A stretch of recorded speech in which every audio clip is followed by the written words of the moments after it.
Welcome to the Waking Up Podcast. This is Sam Harris. Today I'm going to be speaking with David Krakauer, who runs the Santa Fe Institute, one of the most interesting organizations scientifically anywhere. And David is a mathematical biologist. He has a Ph.D. in evolutionary theory from Oxford. But being at the Santa Fe Institute puts him at the crossroads of many different areas of inquiry. We talk a little bit about what the Institute is, but given that its focus is on complex systems, the people there attempt to understand complexity using every scientific and intellectual tool available. So David knows a lot about many things, as you'll hear in this conversation. We start by covering some foundational concepts in science, like information and complexity and intelligence, then move on from there to talk about the implications for society and culture and the future. In any case, I love talking to David, and I hope you enjoy the ground we covered. And now I give you David Krakauer. I have David Krakauer on the line. David, thanks for joining me on the podcast. Pleasure to be with you. So David, you gave a really fascinating lecture in Los Angeles that I want to talk about. And I essentially want you to just track through that as much as you can without your visuals. Mm-hmm. And I'm especially interested in the importance of culture and the importance of artifacts that we create for human intelligence and resisting our slide into stupidity, which you talked about, which was the focus of your talk. But before we get there, let's just set the stage a little bit. Tell us a little bit about your scientific interests and background. So, well, it's great to be with you first. My scientific interests, as I've come to understand them, are essentially grappling with the problem of the evolution of intelligence and stupidity on Earth. And it's quite common for people to talk about intelligence. It's less common for people to talk about stupidity, even though arguably it's more common. Mm. And so my background is in mathematical evolutionary theory, and I essentially work on information and computation in nature that would include the nature that we've created, that we call technology, and where it came from, what it's doing today, and where it's going in the future. And so would you describe yourself as a mathematical biologist? Is that the right category? Yeah, I think it's reasonable. I think, unfortunately, all of these categories are starting to strain a little. Yeah, well, and now you're running the Santa Fe Institute, which I think quite happily its existence seems to be predicated on the porousness of these boundaries between disciplines, or even their non-existence. And so maybe describe the Institute for people who are not familiar with it. Yeah, so the Santa Fe Institute is in Santa Fe, New Mexico, as the name would suggest. It was founded in the mid-'80s by a group of Nobel laureates from physics and economics and others who were interested in trying to do for the complex world what mathematical physics had done so successfully for the simple world. And I should explain that. Mm. So the simple world would be the solar system, or inorganic chemistry, or black holes. They're not easy to understand, but you can encapsulate their fundamental properties by writing down a system of equations. When you get to the complex world, which basically means networked adaptive systems. So that could be a brain, a network of neurons. It could be a society. It could even be the internet. Mm. And in those networked adaptive systems, complex systems, the kinds of formalisms that we had created historically to deal with simple systems failed. That's why we don't have Maxwell's equations of the brain, right? We have large textbooks with many anatomical descriptions, some schematic representations of function, and some very specialized models. And the question for us at SFI is, are there general principles that span the economy, brains, the internet, and so on? And what is the most natural way of articulating them mathematically and computationally? Mm. And how is SFI different from the Institute for Advanced Study at Princeton, where I think you also were, if I'm not mistaken? Yes, that's right. So the IAS in Princeton is a lot older. It was founded in the 30s. We were founded in the 80s. And IAS is an extraordinary place, but the model, if you like, is much more traditional. So IAS has tenure, it has departments, and it has schools. We do not have tenure, we do not have departments, and we do not have schools. Right. So they've created, in some sense, they've replicated, I guess, a very successful model, that is the university model. We decided to start again from a blank slate. And we asked the question, if you were now reinventing a research institute based on everything that we now know, post-scientific revolution, post-technological revolution, etc., what should it look like? And so it's a more radical model. And we decided very early just to discard any mention of disciplines and departments and focus as hard as we could on the common denominators of the complex systems that we were studying. And it's truly interdisciplinary. You have economists and mathematicians and biologists and physicists all throwing in their 2 cents on the same problems. Is that correct? Absolutely. I mean, just as an example, I mean, there's all this debate now about the demise of the humanities, but we, from the very beginning, decided that wasn't a worthwhile distinction between the natural sciences and the humanities. So we were working on the archaeology of the Southwest and using computational and physical models since the 80s, and have produced what is by now a very well-known series of theories for why, for example, some of the native civilizations of the American Southwest declined, the origin of ancient cities. And all of these are based on computational and energetic theories and close collaborations between archaeologists and, say, physicists. So the way we do it, I don't like to call it interdisciplinary because that's, in some sense, genuflecting in the direction of a superstition that I no longer take seriously. Right. And so what happens when you ignore all of that and say, let's certainly use the skills that we've acquired in the disciplines, but let's leave them at the door and just be intelligent about complex problems. Yeah, really what you have is an institutional argument, it seems to me, for the unity of knowledge or consilience, that really the boundaries between disciplines are much more a matter of university architecture and just the kind of bandwidth issues of any individual life where it takes a long time to get very good at one thing. And so by definition, someone starts out in one area as opposed to another and spends a rather long time there in order to get competent. Anyway, I think what you're doing there is very exciting. Thank you. So before we get into your talk, there's a few things I just want you to enlighten me and our audience about, because there's some concepts here that you're going to use that I think are difficult to get one's head around. And the first is the concept of information. And I think there are many senses in which we use this term, and not all of them are commensurable. It seems to me that there is a root concept, however, that potentially unites fields like genetics and brain science and computer science and even physics. So how do you think about information? Yeah, so I should say, and we've talked about this before, Sam, and that is, it's sometimes what I call the M-cubed mayhem. That is M raised to the power 3 mayhem. And the mayhem comes from not understanding the difference between mathematics, the first M, mathematical models, the second M, and metaphors, the third. And there are terms, scientific terms, mathematical terms, that are also used idiomatically or have a colloquial meaning. And they very often get us into deep water. Energy, fitness, utility, capacity, information, computation. And so we all use them in our daily lives, probably very effectively, but they also have a technical meaning. And what happens often is that arguments flare up because one person is using it mathematically and another person metaphorically, and they don't realize they're doing this.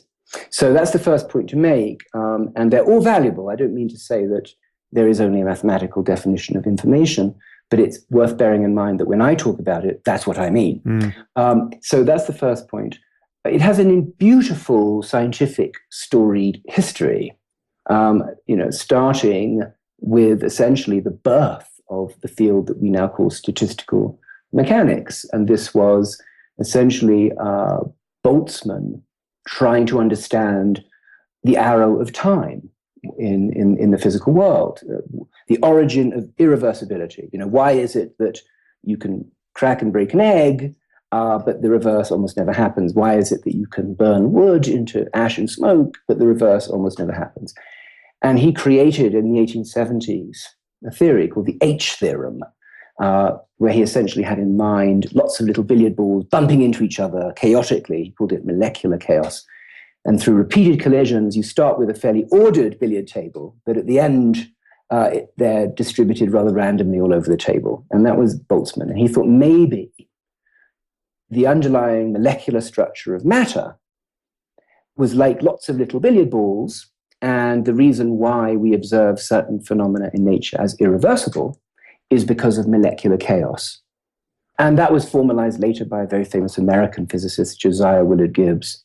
But many years later, the baton was picked up by an engineer working at Bell Labs, Claude Shannon. And he realized that there was a connection between physics and irreversibility and the arrow of time and information. It was a very deep insight that he had.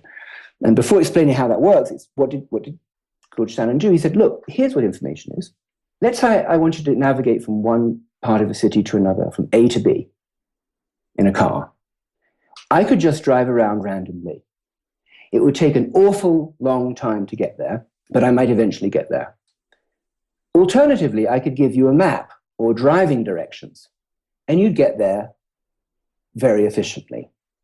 And the difference between the time taken to get there randomly and the time taken to get there with directions is a measure of information. And Shannon mathematized that concept and said, that is the reduction of uncertainty. You start off not knowing where to go. You get information in the form of a map or driving directions, and then you get there directly. And he said he formalized that, and he called that information. And it's the opposite of what Boltzmann and Gibbs were talking about. It's a system instead of going from the ordered into the disordered state, the billiard balls on the table, starting maybe in a lattice and ending up randomly distributed, it's going from a state of them being random because you don't know where to go to becoming ordered. And so it turns out that Shannon realized that information is in fact the negative of thermodynamic entropy. And it was a beautiful connection that he made between what we now think of as the science of information and what was the science of statistical physics. Well, so let's bring this into the domain of biology, because I've been hearing now with increasing frequency this idea that biological systems and even brains do not process information, and that the analogy of the brain as a computer is no more valid than the analogy of it as a system of hydraulic pumps or a wheelworks powered by springs and gears or a telegraph. And these are all old analogies to the most current technology of the time. And there was an article in Aeon magazine, I think it's just an online journal, that probably a dozen people sent to me. And I thought it made this case very badly. And you and I talked about this briefly when we first met.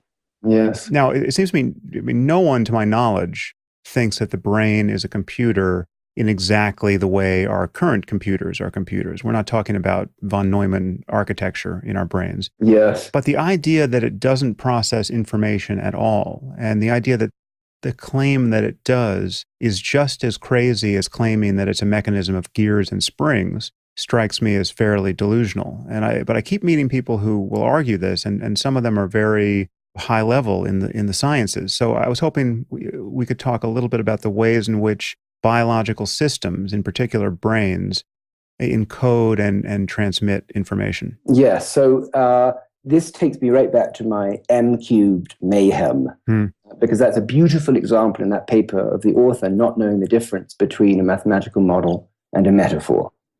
And so you gave a beautiful example. You talked about springs and levers and their physical artifacts, right? And then there are mathematical models of springs and levers, which are actually used in understanding string theory. So, okay. So let's talk a little bit about the computer and the brain. It's very important because you mentioned von Neumann. And spans elegantly that spectrum from mathematics to mathematical models to metaphors. The first real theory of computing that we have is due to Alan Turing in the 1930s. And he was a mathematician. Many people know him from the movie The Imitation Game and for his extraordinary work on Enigma and decoding German submarine codes in the Second World War. But what he's most famous for in our world is answering a really deep mathematical question that was posed by the German mathematician David Hilbert in 1928. And Hilbert said, could I give a machine a mathematical question or proposition, and it would tell me in reasonable amount of time whether it was true or whether it was false? Right? And that's the question he posed. Could we, in some sense, automate mathematics? And in 1936, Turing, in answering that question, invented a mathematical model that we now know as the Turing machine. And it's a beautiful thing. I'm sure you've talked about it on your show before. And Turing did something remarkable. He said, you can't answer that question. There are certain mathematical statements that are fundamentally uncomputable. You could never answer them. And it was a really profound breakthrough in mathematics because it said there are certain things in the world that we could never know through computation. So years later, Turing himself in the 40s realized that in solving a mathematical problem, he had actually invented a mathematical model, the Turing machine. And he realized the Turing machine was actually not just a model for solving math problems, but it was actually the model of problem solving itself. And the model of problem solving itself is what we mean by computation. And then in the 1950s, actually 58, John von Neumann, who you mentioned, wrote a book, a very famous book called The Computer and the Brain. Yeah. Where he said, perhaps what Alan Turing had done in his paper on intelligent machinery is given us the mathematical machinery for understanding the brain itself. And at that point, it became a metaphor. And John von Neumann himself realized it was a metaphor, but he thought it was a very powerful one, as they so often are. So that's the history. And so now, up into the present. So as you point out, there's a tendency to be a bit, epistemologically narcissistic. We tend to use whatever current model we use and project that onto the natural world as almost the best fitting template for how it operates. Here's the value and the utility and disutility of the concept. The value of what Turing and von Neumann did was give us a framework for starting to understand how a problem-solving machine could operate. We didn't really have in our mind's eye an understanding for how that could work, and they gave us a model for how it could work. For many reasons, some of which you've mentioned, the model is highly imperfect. Computers are not robust. If I stick a pencil in your CPU, your machine will stop working, but I can sever the two hemispheres of the brain and you can still function. You're very efficient. Your brain consumes about 20% of the energy of your body, which is like 20 watts. It's 20% of a light bulb. Your laptop consumes about that and has, some tiny fraction of your power. And they're highly connected. The neurons are densely wired, whereas that's not true of computer circuits, which are only locally wired. And most importantly, the brain is constantly rewiring and adapting based on inputs, and your computer is not. So we know the ways in which it's not the same. But as I say, it's useful as a sort of thought experiment for how the brain might operate. So that's the computer term. But now let's take the information term. That one, for me, and that magazine article you mentioned is criticizing the information concept, not the computer concept, which is limited, and we all agree, but the information concept is not, right? So we've already determined what information is mathematically. It's the reduction of uncertainty. And if you think about your visual system, when you open your eyes in the morning and you don't know what's out there in the world, electromagnetic energy, which is transduced by photoreceptors in your retina, and then transmitted through to visual cortex, allows you to know something about the world that you did not know before. So it's like going from the billiard balls all over the table to the billiard balls in a particular configuration. Very formally speaking, you have reduced the uncertainty about the world, you've increased the information, and it turns out you can measure that mathematically. And the extent to which that's useful is proved by essentially neuroprosthetics. Mm-hmm. The information theory of the brain allows us to build cochlear implants. It allows us to control robotic limbs with our brains. So it's not a metaphor. It's a deep mathematical principle. It's a principle that allows us to understand how the brain is operating and re-engineer it. Mm. And so it's one of those cases where I think the article is so utterly confused that it's almost not worth attending to. Now, that's information. Information processing, if that's synonymous in your vocabulary with computing in the Turing sense, then you and I have just agreed that it's not right. But if information processing is what you do with Shannon information, for example, to transduce electromagnetic impulses into electrical firing patterns in the brain, then it's absolutely applicable. Mm. And then how you store it, and then how you combine information sources. So when I see an orange, it's orange color, and it's also a sphere. I have tactile, mechanical impulses. I have visual, electromagnetic impulses. And in my brain, they're combined into a coherent representation of an object in the world. And the coherent representation is in the form of an informational language spiking. And so, it's extraordinarily useful. It's allowed us to engineer biologically mimetic architectures, and it's made a huge difference in the lives of many individuals who have been born with severe disabilities. So I think we can take that article and shred it. Yeah. As I was reading the article, again, it was one of those almost not even wrong categories of error, but I was thinking of things like genes can be on or off, right? So there's a digital component going all the way down into the genome, and the genome itself is a kind of memory, right? It's a memory for structure and physiology and even certain behaviors that have proved adaptive in the past, and therefore it's a template for producing those in future organisms. That's exactly right. And so that's the great power of mathematical concepts, because, and again, we have to be clear in making distinctions between the metaphor of memory, right, and the mathematical model of memory. And the beautiful thing, that's why mathematics is so extraordinarily powerful, is that once we move to the mathematical model of memory, exactly as you say, you can demonstrate that there are memories stored in genes, there are memories stored in the brain, there are memories stored in culture, and they bear an extraordinary family resemblance through the resemblance in the mathematical equations. So you described it as consilience. In Ed Wilson's term, you could describe it as unification in the language of physics. And they're totally legitimate. Where we run into trouble is if we don't move to the mathematics, but we only remain in the world of metaphor. And there, of course, everyone has a slightly different matrix of associations, and you can never fully resolve the ambiguities. Right. Except though, even at the level, forget about the math for a second, and let's just talk about something that's perilously close to metaphor.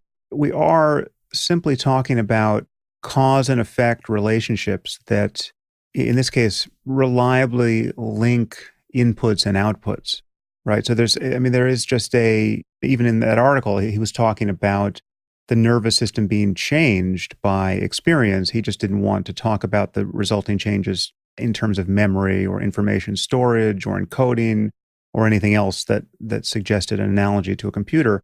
But there's just this fact that change in physical structure can produce reliable change in its capacities going forward. Yes. And whether we want to call that memory or not, or learning or not, biologically, physically, that's what we're talking about. Absolutely, that's what we're talking about. No, you're right. You see, that's the point. It has to do with this legitimate fear of anthropomorphism.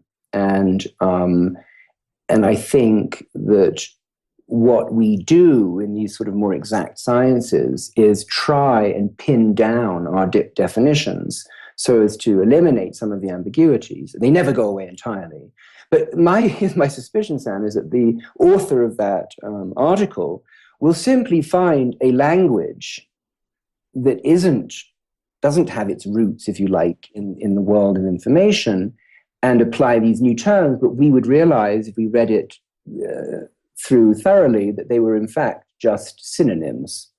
Right? He would find himself having to use these terms because they are, to the best of our knowledge, the best terms we have to explain the regularities we observe. Right. And yet we don't have to use terms like hydraulic pumps or the four humors, or we can grant that there have been bad analogies in the past where the details are not actually conserved in any way going forward. Well, but look at a good example, it's a beautiful example, because where we have used that is if you're talking about your cardiac system or your urinogenital system, it is entirely appropriate to use Harvey's model, which was the pump, right? So the ones that worked have stuck, and I think it's just time that will tell us whether or not our use of the informational concept will be an anachronism or will have enduring value. Well, for those of you who are interested to read this paper that we are trashing, I will put the link on my blog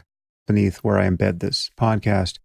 So now moving on to your core area of interest, we've dealt with information. What is complexity? Yes, and so that's a wonderful example of one of these terms that we use in daily life, but also has mathematical meaning. So the simplest way to think about complexity is as follows. Imagine you had a very regular object, like a cube. You could express it just by describing its linear dimensions, right? And that would tell you what a cube is. And imagine you want to explain something at the other end of the spectrum, like a gas in a room. You could articulate that very reliably by just giving the mean velocities of particles in air, So these two extremes, the very regular, a crystal, to the very random, a gas, permit of a description which is very short. And so over the phone or over Skype as we're speaking, I could describe to you very reliably a regular object or a very irregular object. But now let's imagine you said, can you please describe to me, David, a mouse? And I said, well, it's this sort of weird tubular thing. And it's got hairs at one end, it's got this long appendage at the other, etc. It would take an awfully long time to describe. And complexity is essentially proportional to that description. So that's a metaphor. And it turns out mathematically that complex phenomena live somewhere between the regular and the random, and their hallmark signature is that their mathematical descriptions are long. And that's what's made complexity science so hard, because Einstein could write down a beautiful equation like E equals mc squared that captures the equivalence between energy and mass and has all these beautiful implications in special relativity, in less than a line. But how would you write down a mouse, which seems like a much more boring thing than energy and matter? And you can't. And so that's one intuitive way of thinking about a complex phenomena, which is how long does the description have to be to reliably capture much of what you consider interesting about it? And one point to make immediately is that, if you look at physical phenomena, they started off long too, right? So before Kepler revolutionized our understanding of celestial mechanics, we had armillary spheres with all these epicycles and deferents, right? Explaining incorrectly the circular motion of celestial mass. And it took a while for us to realize that there was a very compact, elegant way of describing them. And it could be that for many complex phenomena, there is a very elegant, compact way of describing them. But many others, I don't think that will be the case. So complexity are, as I said, these networked adaptive systems. Complexity itself as a concept mathematically tries to capture how hard it is to describe a phenomenon. And they get as they get more complex, these descriptions get longer and longer and longer and longer. Right, right. You said something about randomness there that caught my ear, because I thought, so if I gave you a truly random string of digits, unless you're talking about there was some method by which to produce it reliably. That's correct. Let's say, like the decimal expansion of pi, yes, that can be compressed. But if it's just a truly random series of digits, that's not compressible, right? That's absolutely right. Okay. And so that's a very important distinction, and that is, I can describe the process of generating heads and tails by describing the dynamics of a coin. And so that's very short, right? But if I was trying to describe the thing I observe, then you're saying it would be incompressible, and the description would be as long as the sequence described. In all of these cases, you're always talking about the underlying causal process that generates the pattern and not the pattern itself. And that's a very important distinction. So now, I think this is the first time I've ever conducted a conversation or interview like this, which is just kind of stepping through definitions, but I think it's warranted in this case. Mm-hmm. So what is intelligence, and how is it related to complexity? Yeah, so, intelligence is, as I say to people, one of the topics about which we have been most stupid, right?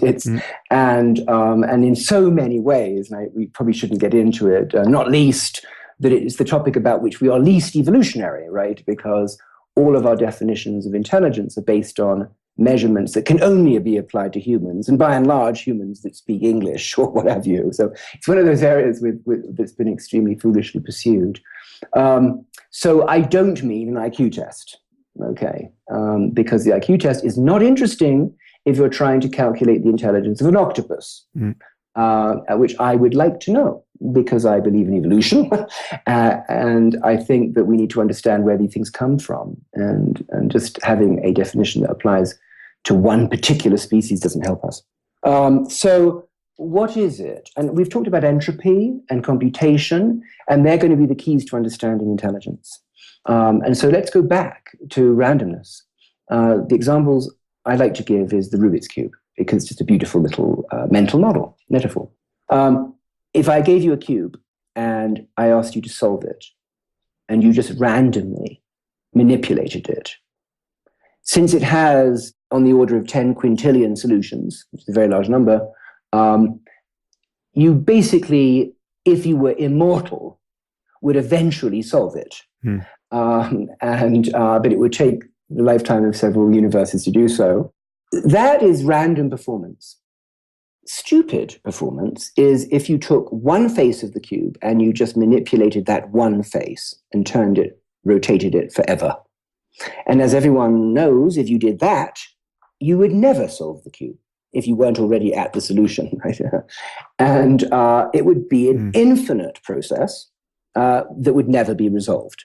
That rule is, in my definition, stupid. It is significantly worse than chance.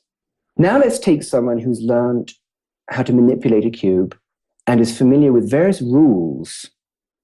And these rules allow you, from any initial configuration, to solve the cube in 20 moves or less. That is intelligent behavior. So significantly better than chance. And this sounds a little counterintuitive, perhaps, until you realize that's how we use the word in our daily lives. If I sat down with an extraordinary mathematician and I said, I can't solve that equation.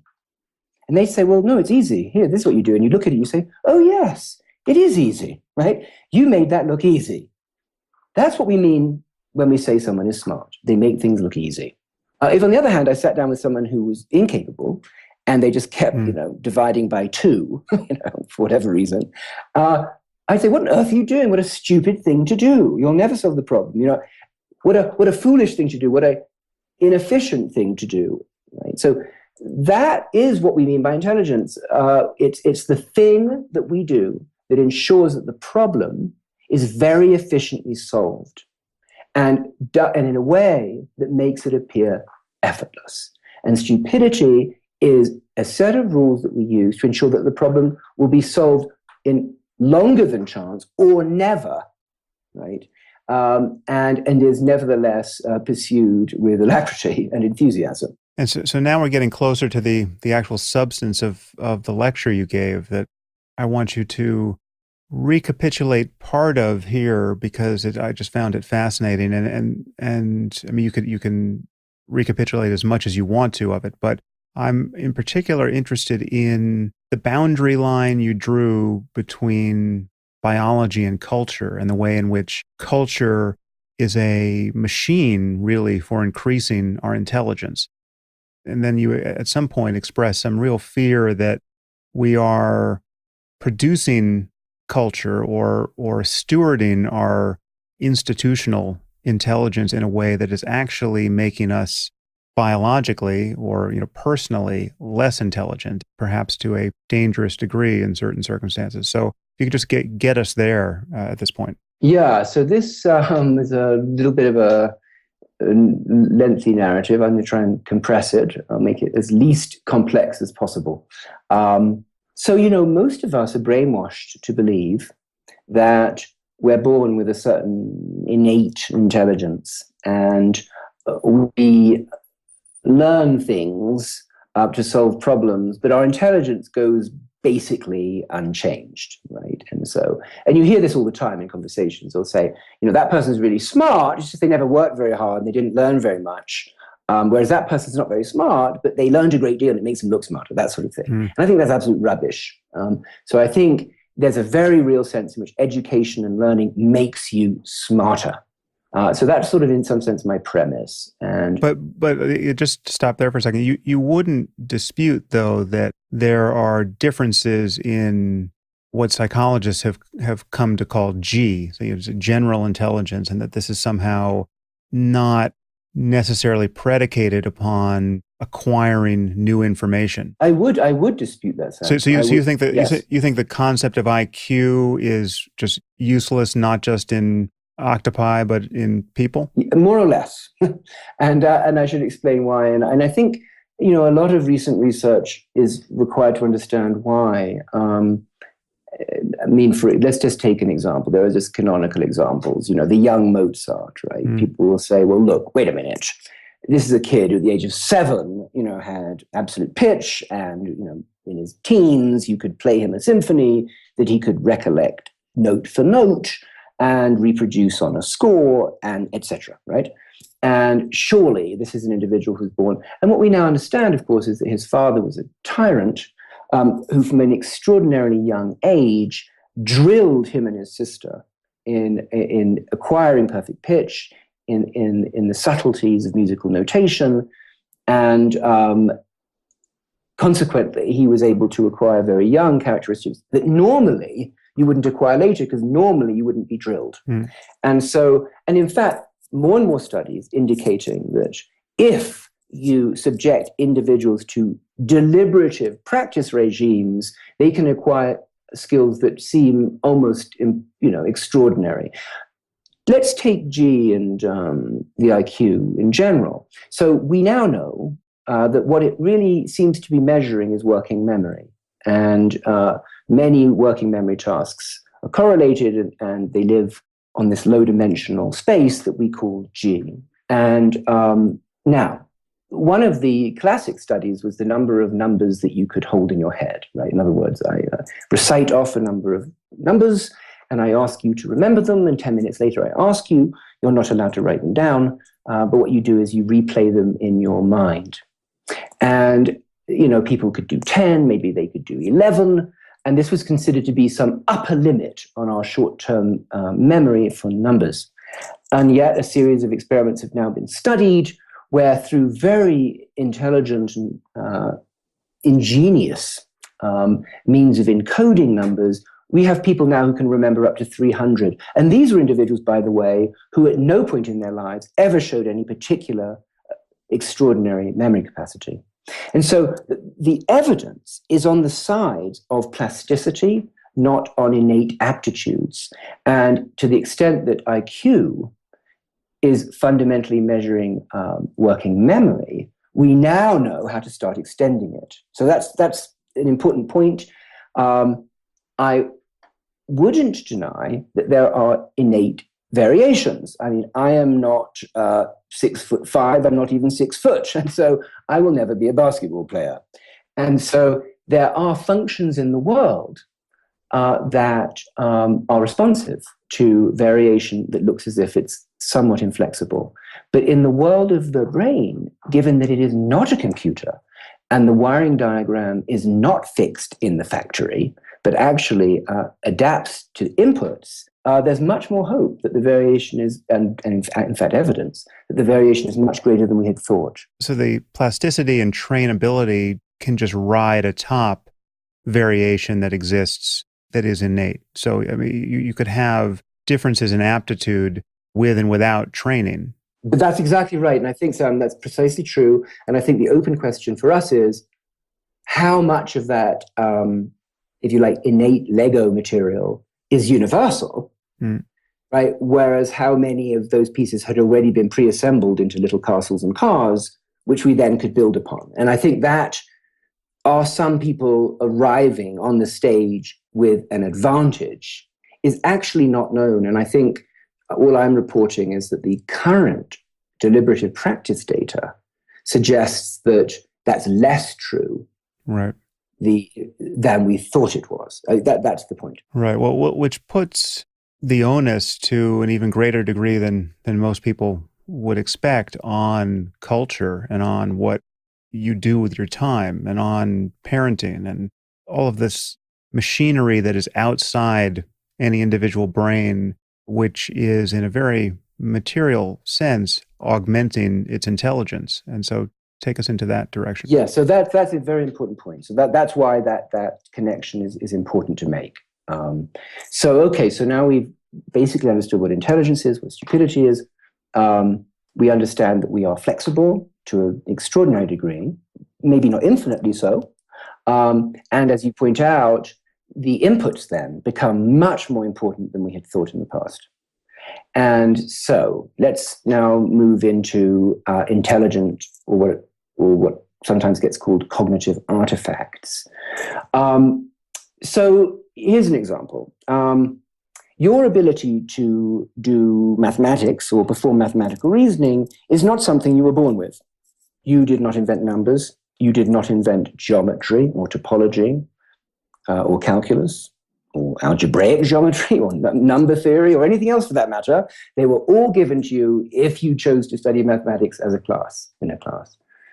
And what those things allow you to do is solve problems that other people cannot solve. And for all of us in our lives, numbers are in some sense, the lowest hanging fruit in our mathematical education. And so let's look at numbers. There are many number systems in the world. They're very ancient Sumerian cuneiform numbers, about 5,000 years old. It's ancient Egyptian numbers. And here's a good example of stupidity in culture.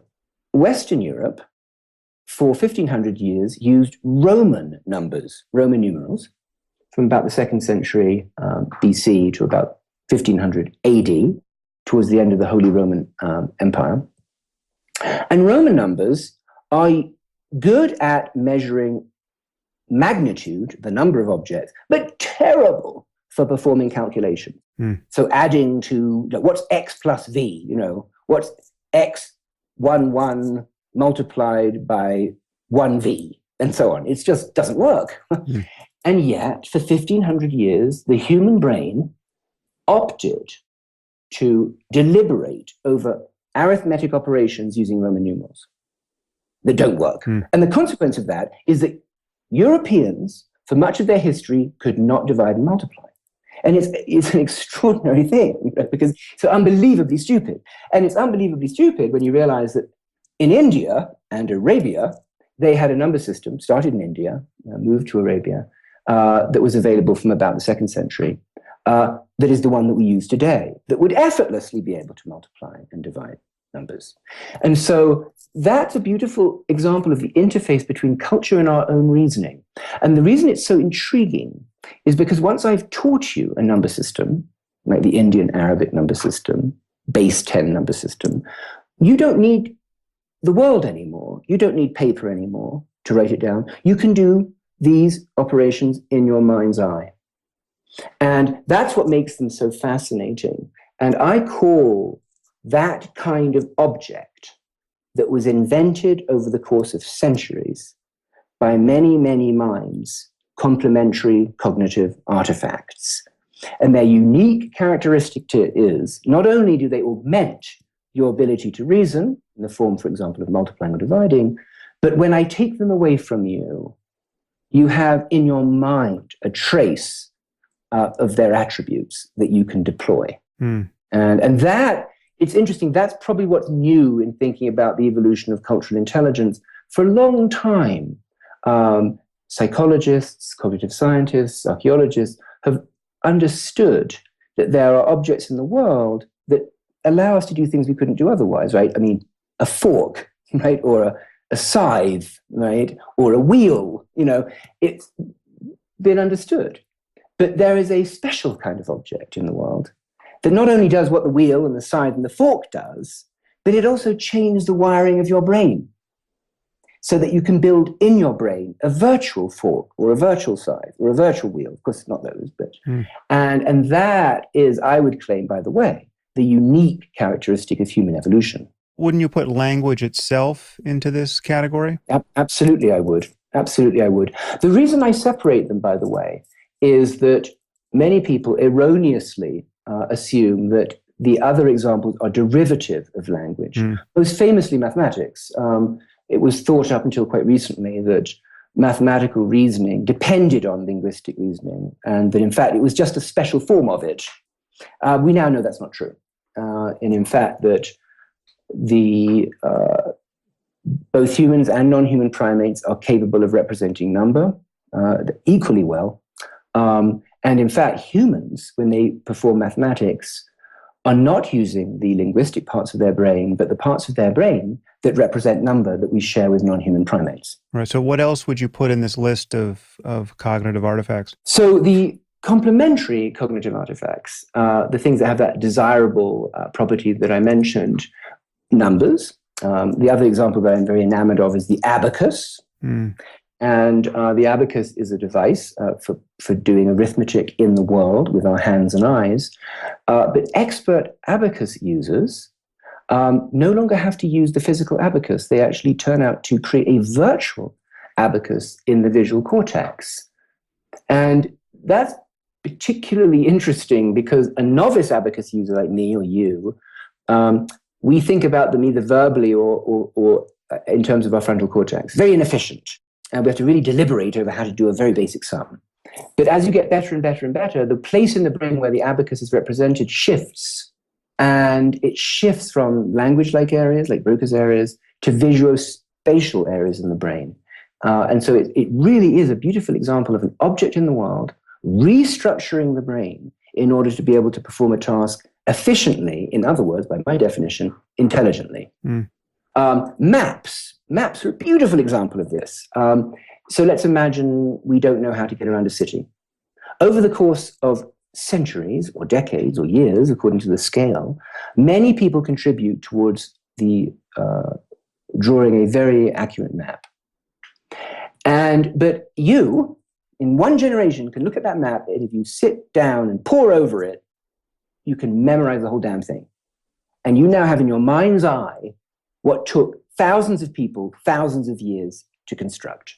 You've changed the internal wiring of your brain in a very real sense to encode spatial relations in the world that you could never have directly experienced, right? And that's a beautiful complementary cognitive artifact. And then some mechanical instruments. You could say that an armillary sphere or an astrolabe or a sextant or a quadrant, as you become more and more familiar with them, you have to use them less and less, right? And so you build, if you like, a kind of a simulation in your brain of the physical object. And at some point, in some cases, you can dispense with the object altogether. The other shoe drops. There's another kind of cognitive artifact that you want to talk about, and tell us about the downside to all of our cultural creativity here. Yeah, so there's another kind of cognitive artifact, and I mentioned a few, in fact, the scythe or the wheel or the fork, that don't lend themselves to rewiring and hence making the cognitive representation more efficient, but in fact is the opposite. And so consider a mechanical calculator or a digital calculator on your computer.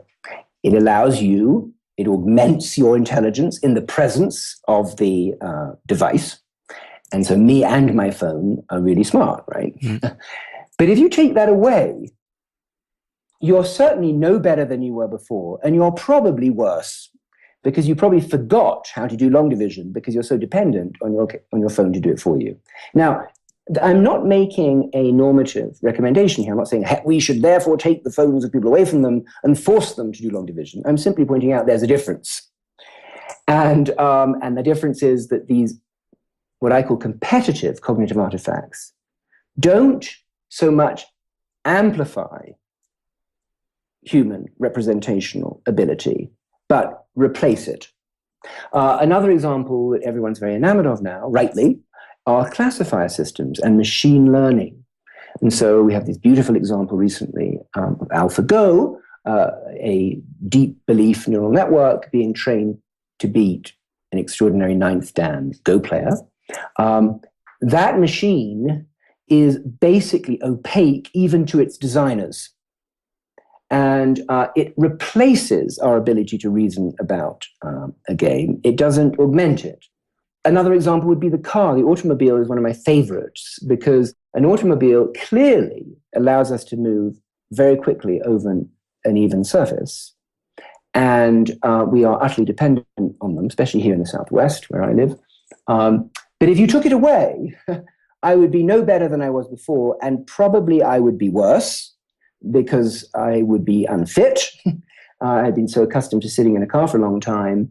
And moreover, it's a dangerous artifact because it kills so many people. Mm. And so the vehicle is a beautiful example of a competitive cognitive artifact that we have accepted because its utility value is so high, even though it actually compromises our ability to function without it. And I think the world can be divided into these two kinds of cultural objects. And the question, of course, is, can we depend on these objects always being around? Mm.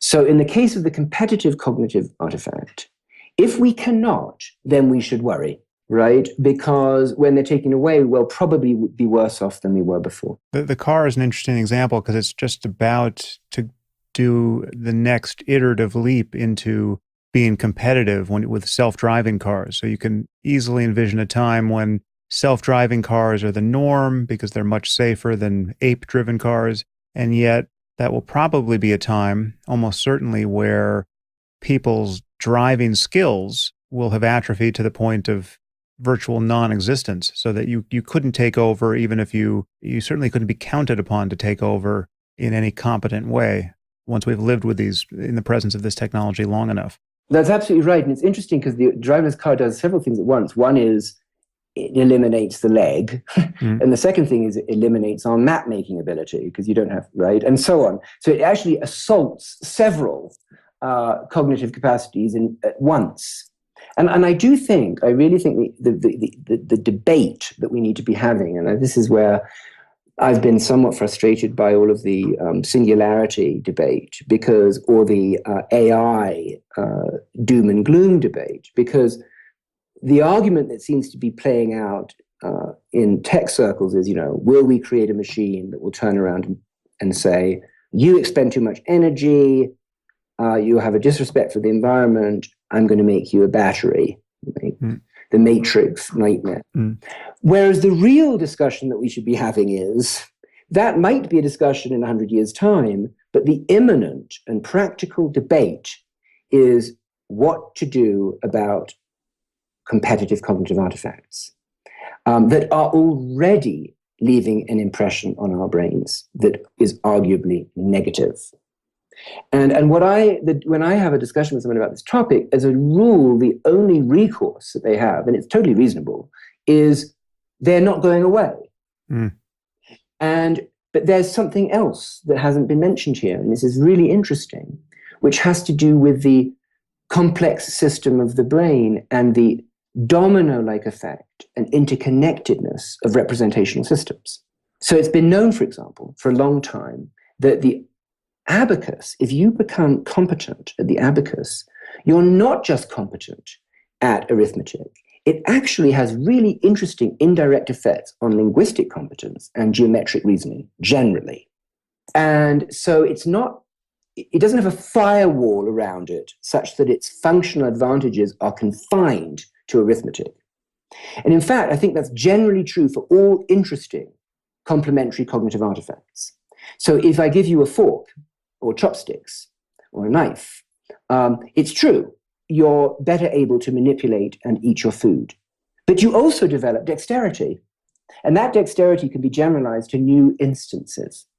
And for me, the main concern is not only that the world will go south and we'll no longer have highways and cars, but actually the indirect, diffusive impact of the eliminating a complementary cognitive artifact, like a map, on other characteristics that we engage in. And I would really strongly claim, and this is where the debate needs to be had, because I don't have an answer, is that your familiarity with map making and topological, geometric reasoning is generally valuable in your life, not just in navigating across a city. And so taking away a map doesn't just make you worse at getting from one door to another, it makes you worse in many ways. Yeah, and I think there are probably many other examples of this. I'm not very close to this research, but I know that many learning experts believe that cursive writing, for instance, is actually important to learn, even though we're living in increasingly a typing world and ultimately a voice recognition world, because it's actually intimately connected with just the acquisition of literacy itself. I mean, just the pace at which you write, when you write cursively, the linking of letters is not surrounded by a firewall. It's not a discrete task. It's actually related to learning to read well. Yeah, I mean, a good example of this, by the way, that both Einstein and Frank Lloyd Wright depended upon was toy cubes. So early in their youth, they both became very enamored of these cubes and would construct, like Minecraft, they construct these worlds out of cubes. And both of them claimed, Frank Lloyd Wright in the case of architecture and Einstein in the case of the geometry of the universe, that the intuitions that they built up playing with these cubes were instrumental in their later lives. And I would claim the same is true for maps, right? I mean, if you know how to navigate through a true space, like a Euclidean space or a curved space on the surface of the Earth, that allows you to think about different kinds of spaces, relationship spaces, right, or idea spaces. And the notion of a path from one idea to the other as a metaphor actually has an immediate and natural implementation in terms of a path in real space. And so you can see immediately how these things are of value more broadly. But you prefaced what you said here that you weren't making any normative claims, but really the norms just come flooding in once you talk about the possible changes in our cognition and perhaps even our ethics once you begin to change the cultural landscape with competitive as opposed to cooperative technology. So let's talk a little bit about the kind of normative claims one might want to make here, because there's the norms that as they apply to each person's specific abilities. I mean, most of us want to maximize our capacity to get what we want out of life. And if we were convinced that some technology that we were using was reliably diminishing that capacity or producing a spectrum of effects that we were not considering, but once they came to our attention, we would have to grant that these were negative in our lives. And then there's just the collective norms where we talk about whole societies being capable of a certain kind of creativity and cooperation, and other societies obviously not. Other societies that are just in a perpetual state of self-siege or civil war. So how do you think about norms in this context? Yeah, it's very tricky. I mean, so the first thing I should say is I do agree with you that there are, in some domains, absolutely better ways of being. And so I'll give you an example from, writing code for computers.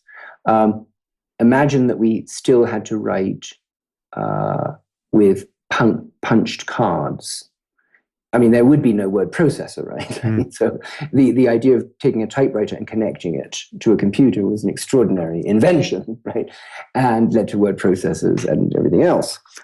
So, well, let's go a little further. Let's imagine that you could only interact with the computer using machine code or binary. There would be no software as we understand it today, right? Because the projects would always be modest in scale.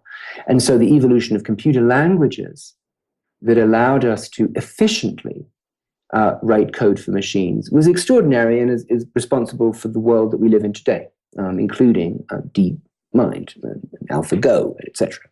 And so there are better ways of interacting with the world. And, having a sharp edge is better than not having a sharp edge. And I think where things get tricky normatively is when you start talking about refined cultural artifacts and objects. And I know this is an interest of yours, different ways of reasoning, religiously reasoning about the world, or scientifically, or mathematically, or poetically, and so on. And are they like, machine code versus Python? Is there a sense in which a certain culture has discovered a more efficient way of interacting with physical and cultural reality? And I think it's a really interesting question. And I think that we know domains where the answer is yes, right? Having mathematics is better than not having it. And there are certain things we can do, like navigate when you have it. So, and put things on the moon and et cetera. So I think that, so yes, it has incredible cultural implications. And I think we're just, to be honest, not many people think this way about the interaction between brain plasticity and the cultural accumulation of cognitive artifacts. When you do, I have no doubt, and especially in relation to collective intelligence and collective stupidity, by the way, which are rule systems that you've accumulated in the brain, which you thought you didn't need, and you didn't, but other people think that you do, and allow you to interact with the world in a worse way than you did before. And that happens a lot, as we both know. And so that this is a brave new frontier. And I would be extremely interested in understanding it. In fact, one project at the Santa Fe Institute that we now have just started is what we call Law OS, the legal operating system of societies. Constitutions are a beautiful example of a memory system that encodes historical contingencies, events in the past, and our response to events in the past that had hopefully positive outcomes. And we actually now have 590 legal operating systems, constitutions from around the world. And we can ask, when do they work? When do they fail? What were their cultural implications? Which ones were more likely to lead to despotism? Which ones less likely? So I think this needs to be addressed, but I don't have the answers. I wonder if there's a relationship between complexity and ethics or intellectual honesty. This is something I'm just thinking of for the first time here. But one difference between religious dogmatism and scientific curiosity is in the boundedness of the worldview that results, and in one's tolerance for uncertainty and ambiguity and complexity and the horizon line of one's cognition. So, for a dogmatist, the final answers are already given. I mean, the reality really can't be more complex than what's spelled out in his favorite book. But for a scientist, or for just a curious person generally, the investigation of reality is open-ended, and who knows what we will learn in the future, and who knows how this may or may not supersede or revise our current knowledge. And when I think about the differences between cultures, I often notice what seems to me to be the simplest or most crystalline difference between between two cultures that more or less tells you everything you need to know about the other differences about them. And my favorite example of a culture that gets almost every important question wrong is the Taliban. I've been using them for years, but you could also use ISIS or really any society organized under strict Sharia law at the moment. But I remember when my friend Christopher Hitchens described his reaction to the fatwa on his friend Salman Rushdie that came down in 1989 from Ayatollah Khomeini in Iran. And his first reaction to this when he heard about it, I think it was a journalist asked for his comment on it. And he said it was a matter of everything he hated versus everything he loved. The single datum of a ruler of a state suborning the murder of someone for writing a novel, right? I mean, that encapsulated so much about the culture. And for me, I've often been thinking in terms of, I'm a father of two daughters. And when I think about the life I want to give them and the kinds of things I delight in and worry about on their behalf, and when I compare this to the general attitude of men and actually women, frankly, toward women and girls in traditional Muslim cultures, the Taliban being the ultimate instance, that difference tokens so many other differences. It's like so when you take the most excruciating case, where you take like honor killing. So you have a girl who gets raped or refuses to marry the octogenarian, that second cousin who her father picked out for her, or who wants to get an education. And she is, with some regularity, gets killed by a male family member who considers this a dishonor. And again, I'm not talking about the behavior of a lone psychopath. I'm talking about someone who is psychologically normal in a culture that is reinforcing behavior that really only a psychopath in our culture could possibly indulge.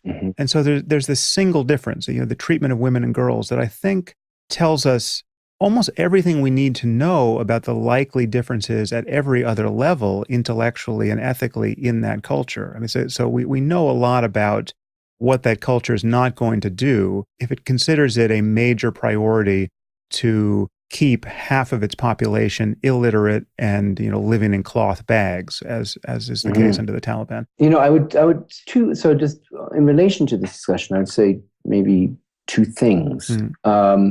So one is, the systems that you're describing are intriguing instances of the persistence of rule systems whose outcomes we would describe without hesitation as stupid.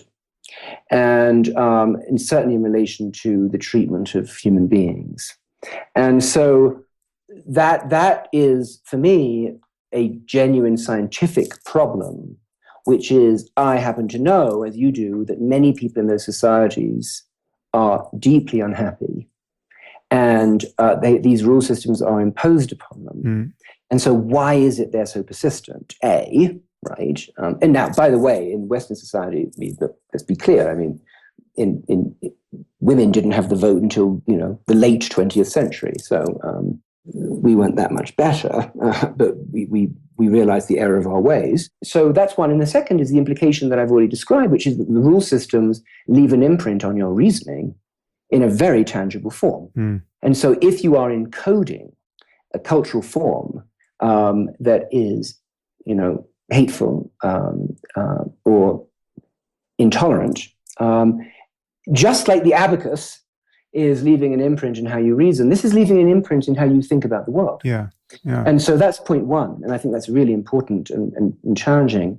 And the second, sort of in relation to I don't know what to call it,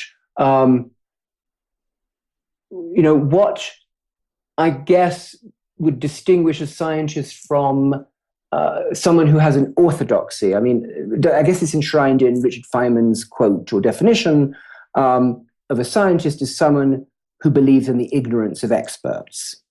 That notion is the singular precondition for the possibility of science, which is a fundamental distrust in experts and expertise, including us, right?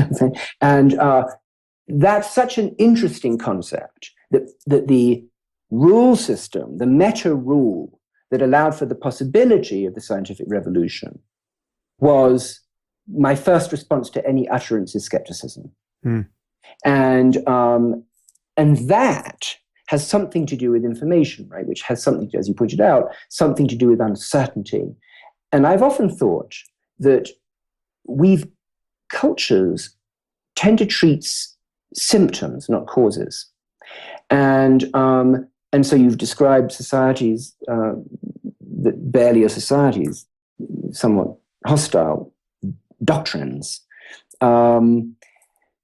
My feeling is that the way that you really should address these things is somehow start creating a pedagogical schema that allows people to live with uncertainty, that makes them happy about that, not unhappy about it, that reassurance should come in the form of possibility, right? Not the lack of it.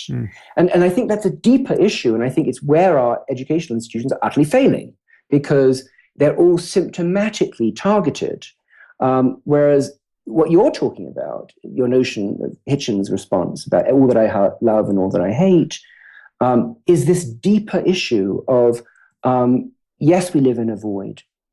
The solar system is a dense bit of matter in an otherwise sparse universe. Do you delight in that, or are you horrified by that? And that kind of thing, that psychological profile, is the thing that inclines you towards science or towards orthodoxies. So kind of opening out to the future from there, how do you view the future of civilization and our species in light of this basic uncertainty? Feel free to riff about various dystopian or utopian possibilities, but I mean, there's obviously on the one end, there's the idea that we might destroy ourselves, or that our global civilization might fail, or there's the possibility that we can dimly imagine of us more or less engineering everything that's wrong with us out of existence and eventually exporting an unimaginably advanced culture to the rest of the galaxy. Most people seem to feel like we are passing through some kind of bottleneck now, that this century is more crucial than most. Do you feel that way? I do and I don't. We've talked about this, and there are clearly characteristics of the 20th century that are historically, with respect to our own species, unprecedented. Population growth all happened in our century, in the last few decades, right? Computer technology, as we understand it, happened in the last few decades. Medicine that works according to scientific principles, as opposed to trial and error, is very new. Hygiene and the understanding of the implications of biological evolution in terms of the ethical treatment of each other and of non-human animals is new, and so on. So it's an incredible century, I think, in many ways. But in other ways, it's not. You could argue that the first time that we committed our internal representation to the world in the form of cuneiform lettering on clay tablets was a greater event in human history with greater implications moving forward. So I don't know. I think there are times in history where extraordinary things have happened, and it's hard to apportion differential weight to them. Except the one difference I would note there is that I think you certainly could defend that claim that was as important a breakthrough, and certainly the breakthrough that enabled all the other ones that we deem important. But what you don't have there with the birth of writing is a technology that gives even a single individual, to say nothing of a state, the power to destroy the species, in terms of just creating literally the physical destruction, if you're going to talk about biological terrorism or anything else that could get away from us. Yes. No, I know. I think that, as a lot of this is quantitative, not qualitative, right? In other words, gunpowder and was clearly extraordinarily important, and the machine gun as opposed to the cavalry, as we saw in the devastation of the First World War. So look, I don't mean to, I do think we tend to, it's a little bit like your earlier question about, are we obsessed with information processing now because we live in the computer age? And do we not see revolutionary transitions in human culture in the past because we only think they can be computational and atomic or biological weaponry in the present, that sort of thing. So I'm just conscious of that. But I do think it's true that there are just extraordinary things that are happening. And not least, I think, in our lifetimes the possibility of the demise of the nation state. I mean, I think that the kinds of social networks that were the prequels to territories and ultimately nations are different now. And the possibility of a true reconfiguration of the terrestrial social systems is really intriguing. And for many people who live on Facebook or in computer games, that has already happened, effectively already happened. It hasn't happened in their tax system, and it hasn't happened in terms of their electoral responsibilities and rights, but it's happened in terms of how they live. So I do think it's true that there's a big change ahead of us. With respect to pessimism versus optimism, I believe in intelligence, and I believe in reason, and I believe in civilized discourse. And I am frightened by unconditional optimism and unconditional pessimism. The two bounds have always upset me, and it's like the extremes of politically correct and politically incorrect are both equally abhorrent, right? And so the middle ground has always seemed to people lukewarm and uninspiring, but to me is exactly the bath I want to sit in, and somehow moving forward, these devices, if we are aware of the distinctions, the complementary, the competitive, their powers, the effects they have on our biological ability to reason, then we should be able to think about them as a community of civilized people and make decisions. And, one of my great fears, to be honest, has been what I see as the systematic erosion of human free will. And, not free will as in where does it come from in a deterministic universe, but the moral implications of free will. And so the example I often give is, free will is only as good as its empirical execution. That is when you get a chance to exercise it. And it doesn't matter if you have it, if you can't exercise it, right? So if I incarcerated you, if ISIS came into power, it doesn't matter if you had free will because they would deny you your ability to execute it. And so but we are voluntarily choosing not to exercise it. And a few examples, what movie should I watch? Netflix, what movie should I watch? Well, David, you watch these movies, you should watch this one. Thank you. And next time, even more constrained.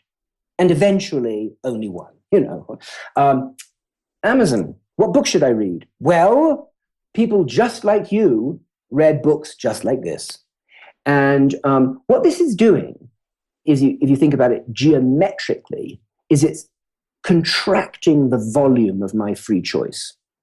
And under the, in some sense, economic pretense of allowing me to exercise greater free choice.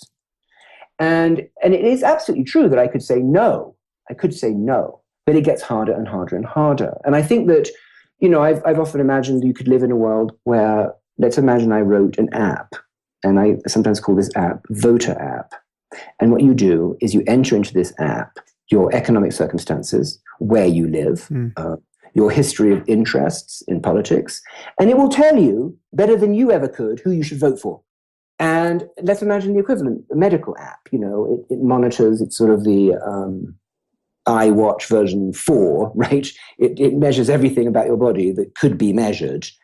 And it says, no, when you go to the restaurant, you shouldn't really be eating an aubergine tonight. It's time for, whatever, like chicken sandwich or the reverse. So, and I think that's not alarmist. I think that over the course of the next decade, more and more decisions will be outsourced in this competitive form, such that what remains in our competence and in our hands is a tiny particle of freedom. I'm not sure. I guess I don't see that so much in terms of freedom, because it's kind of funny you bring up free will, because listeners of this podcast will know that I've spent a lot of time arguing that it's an incoherent idea. I mean, it's not to say that everything else we care about is incoherent. I think there are obviously differences between voluntary and involuntary action, and not a lot changes when you get rid of free will, but a few things change, and we don't really have time to get into it, but my very last podcast was me debating with Dan Dennett in a bar about free will. It's important that it was in a bar, Sam. Yes, right. Yeah. You had available to you mechanisms for increasing it. Right.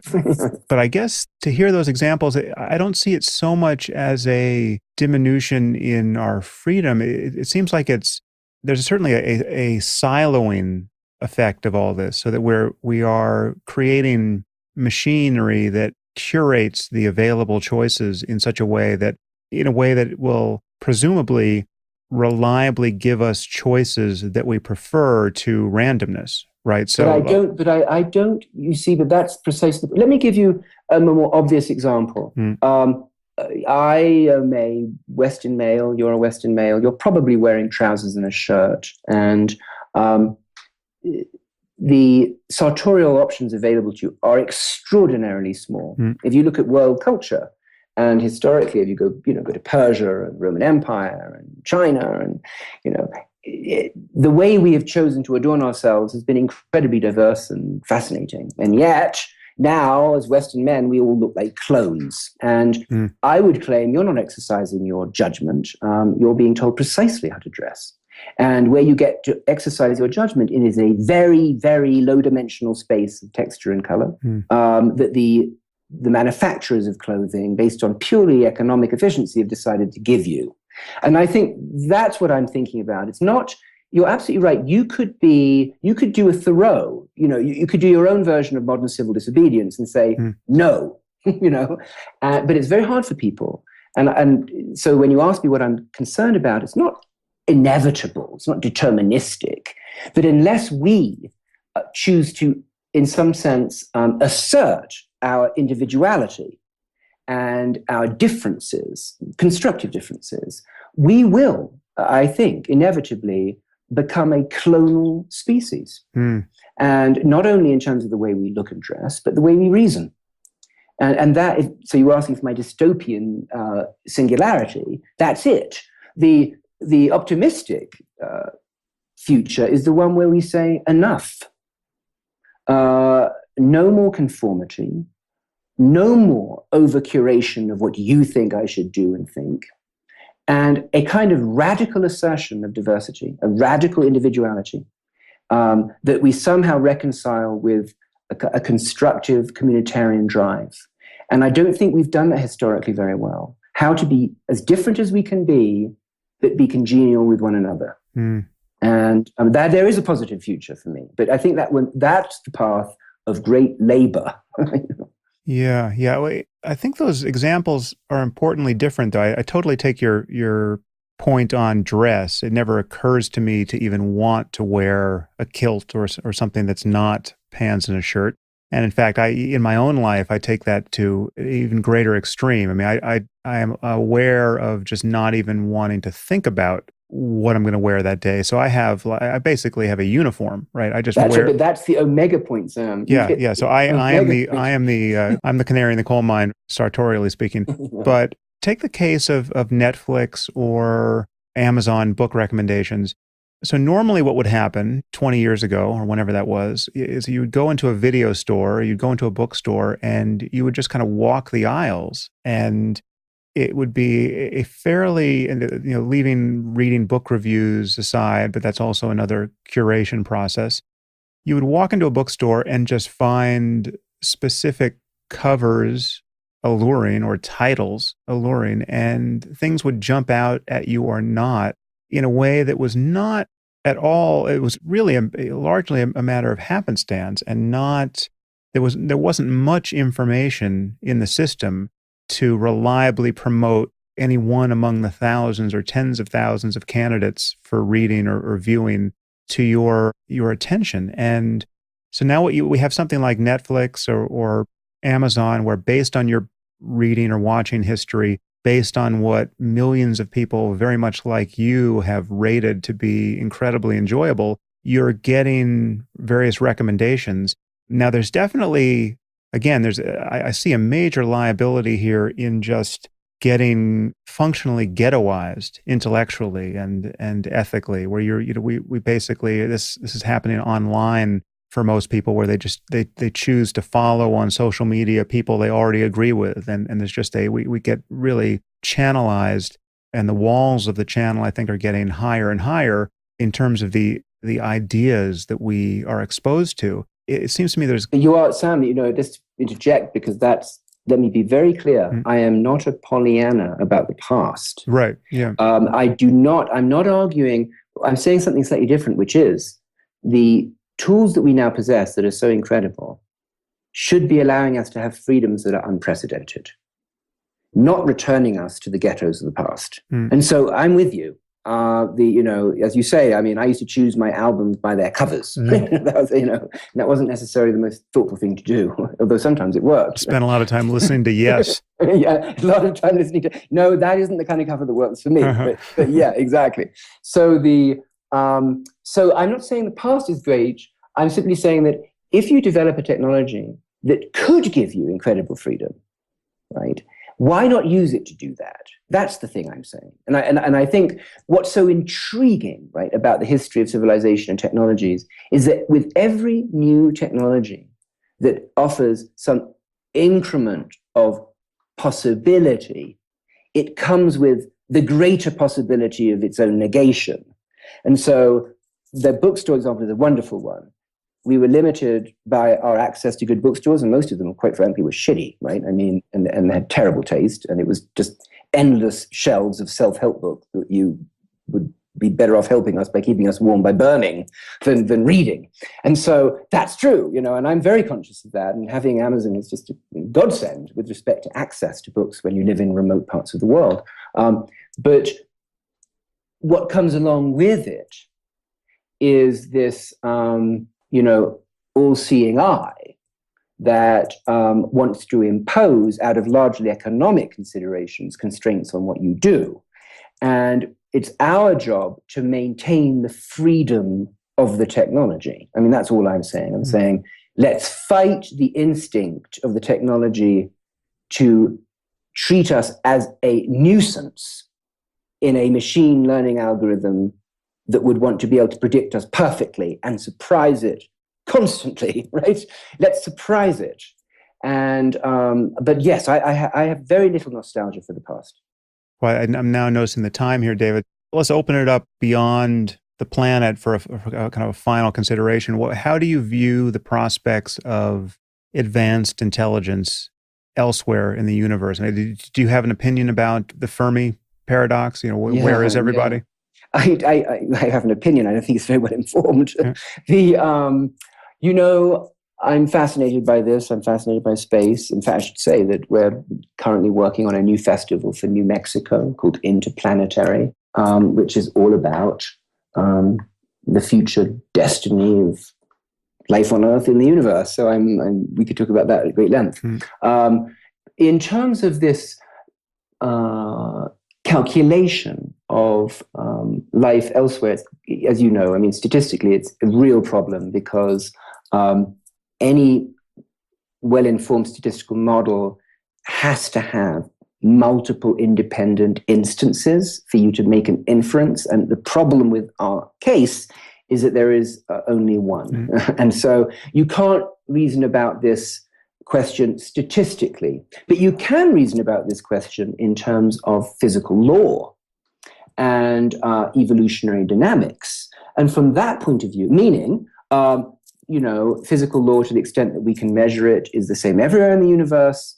And to the extent that biological mechanisms are emergent of physical law, there's nothing particularly special about the Earth. And by that kind of reasoning, based on mechanics, if you like, I think we have every reason to expect life exists elsewhere.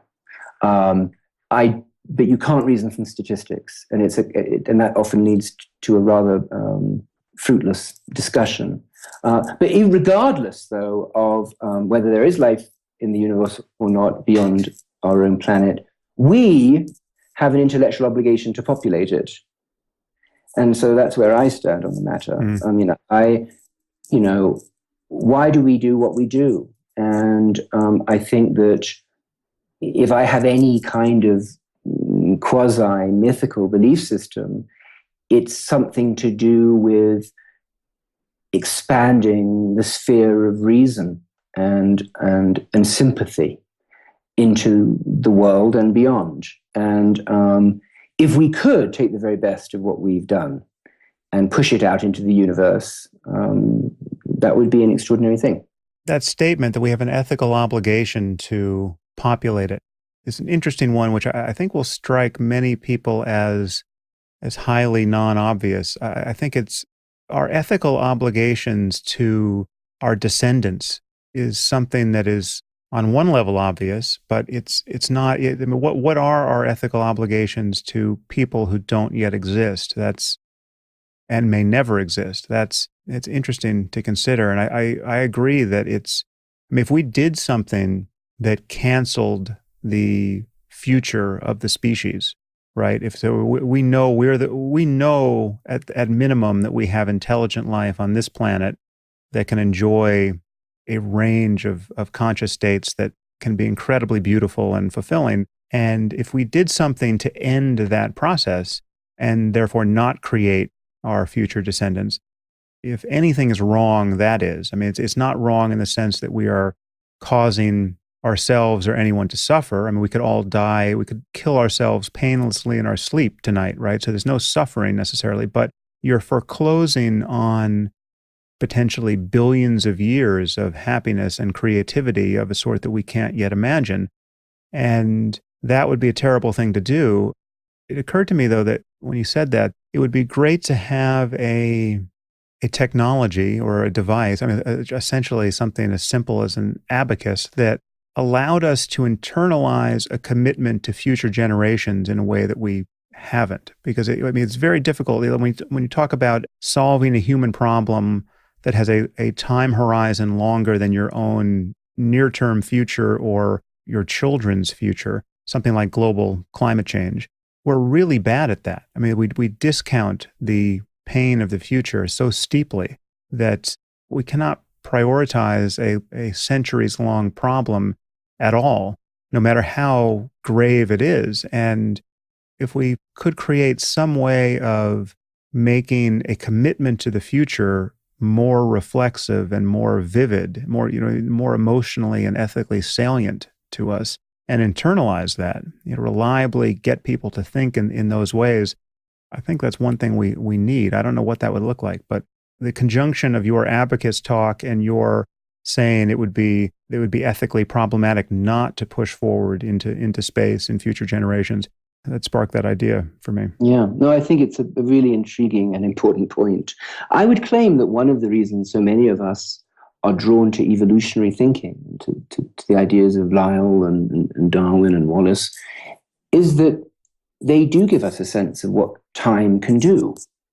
And, I mean, for me, it's extraordinary that over the course of billions of years, we've gone from a planet that looked like the surface of Mars, perhaps, and was lifeless, and it now harbors things that, to bring us full circle to Boltzmann and Shannon, violate the H theorem, right? That the universe is not molecular chaos in this neighborhood. It's the Rolling Stones and Johann Sebastian Bach and Emily Dickinson, right? And I think, as you say, that delicate, rare things should be preserved, and developing an awareness and a tangible ethics for that is really vital. What's your view of changing the species in ways more radical than the mere happenstance of evolution? So, genetically engineering changes that we presumably well understand into the germline, or just allowing people to creatively change their genomes. Well, first of all, as you know, I believe it's already happened. It happened with writing and it happened with mathematics. So I've already asserted that culture is a kind of collective inception event into the brain. So so that's the first point. We've been modifying ourselves forever. I mean, by either with nutrition or with exercise or with society. And so the question is whether or not this represents a radical discontinuity in the styles of intervention. And I guess that comes down to a question of the time it takes to change the system a lot. And so let me just be clear. We are going to modify ourselves. And if, for example, a pandemic emerged with a virus that had a morbidity rate of 80%, and someone had invented a modified CRISPR system to render you immune that required a change in the genomes of each cell in your body, it would be adopted. Not only it would be adopted, it would probably be made obligatory. So, and that's not really that far-fetched. And so it just is a matter of time. Such things will happen, and some of these will be extraordinary. I mean, we will probably be able to eliminate certain forms of cancer, not all, and we will modify ourselves willingly and I think appropriately. Where I guess the debate will persist is exactly the way debates persist in the case of enhancement in sport, right? Where to draw the line, and that comes down to a question of fairness, right? The ethics of fairness, and I do view the march of technology as kind of inevitable, but I would like to accompany it with reason. And I think one form of reasoning that's useful in these debates is to find precedents.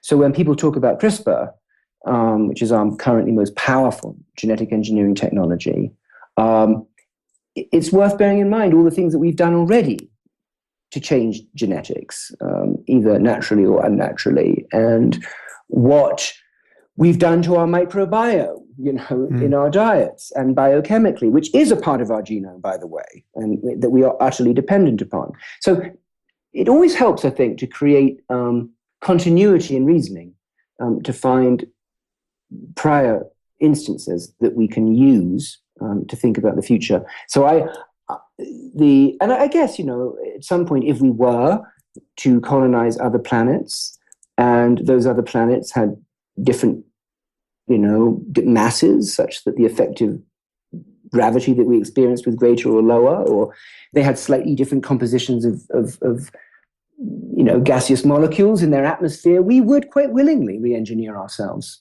So I actually think that in a sense is inevitable. Yeah. All right. So in closing, David, I'm going to ask you a question that you seem uniquely well poised to find annoying or even unanswerable, given what you said about IQ. But I've asked this of a few smart people on my podcast, and I think I'm going to demand an answer, no matter how much you recoil. Demand it. Who is your vote for the smartest person in human history? If you could put one human brain into the room to talk to the aliens, who would you nominate? Oh, probably John von Neumann. Yeah, that's actually quite an uncontroversial pick, given what I know about him. But you want to say a little bit about why? Well, because you might say, well, Newton or Poincaré or Einstein. The thing about von Neumann that's so incredible is he created mathematical fields, physical fields, computational fields, and social scientific fields. And that breadth of depth is almost unique to him. And so if you had to pick one, and I wish I could pick several, but if you had to pick one, I'd pick him. Yeah. And just the stories about him, the stories about the effect he had on the people around him, which included arguably certainly more famous and influential scientists and mathematicians. I mean, he was surrounded by, as you know, by the most productive scientists of his generation.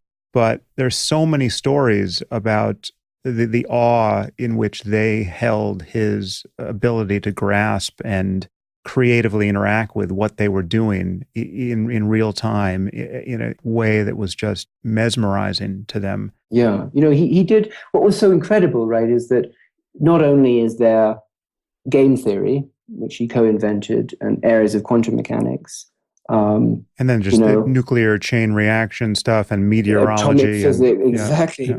And so, but as you point out, in addition to that kind of more traditional scholarly depth. He was frequently called upon, as you intimate, to solve problems that other people just couldn't even begin to think about.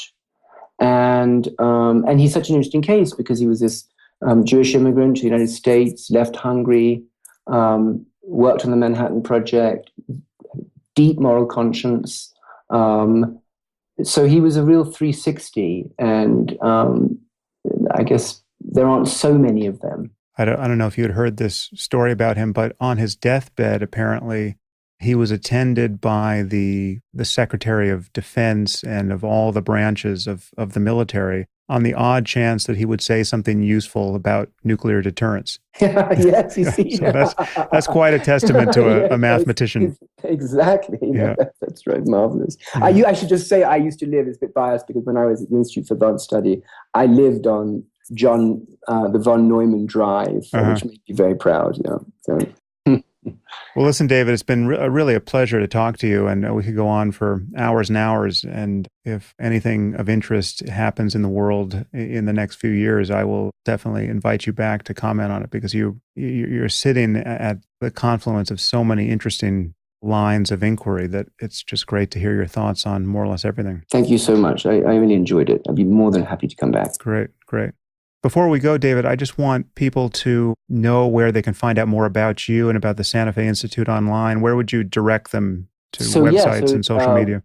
Absolutely. So the website is www.santafe.edu. And I know that we have Facebook pages and various tweets. And I should just reassure all of your listeners that we're completely reinventing our webpage. And by September, there'll be something very beautiful to look at. In the meantime, you have to suffer through very dense materials, but that's where you can learn about us and how you can engage with us, perhaps more importantly. And are you publicly funded? Is it a matter of private donations to the Institute? How does that work? Yeah, we are a not-for-profit. We're a 501c3, and we're fiercely independent. We're funded really three ways. We're funded by grants, federal foundations, restricted gifts. We're funded through something called the Applied Complexity Network. And this is largely for profit organizations, Google, eBay, Intel, Fidelity, etc. And they become affiliated with us because they're interested in complexity science in their own work. And then through philanthropy. So it's about a third. Well, I encourage you all to check out the Santa Fe Institute. And David, do you have a personal social media presence at all? Are you on Twitter or anything else? I'm not. I'm so embarrassed. That's why you're so productive. That's why you're actually getting something done. So. Well, listen, once again, it's been a great pleasure to hear your voice and to be continued. Thank you.